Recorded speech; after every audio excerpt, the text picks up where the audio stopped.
to change your TikTok country location. So if you want to change your TikTok country location, then what you need to do is head over to your TikTok application, go with your profile, which is on the bottom right, and go with the top right, which has that 3 horizontal lines, and go with settings and privacy. And once you're on your settings and privacy, you need to go with your privacy section, and under privacy, you need to scroll down again and go with the location section and turn off your location. It might be available on your iOS devices. You need to go with low location services and then turn it off. Or if you're using your Android, you need to just go back, tap and hold on to your TikTok, go with the app info, and now you need to go with the app permissions. And under app permissions, if you've turned on the location, you need to just go and select don't allow. Once you've done that, you need to just go back and open up your settings.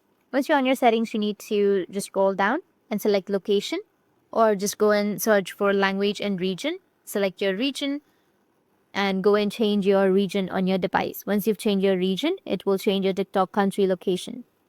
That's it. And if you have any questions, feel free to comment below. Thanks for watching.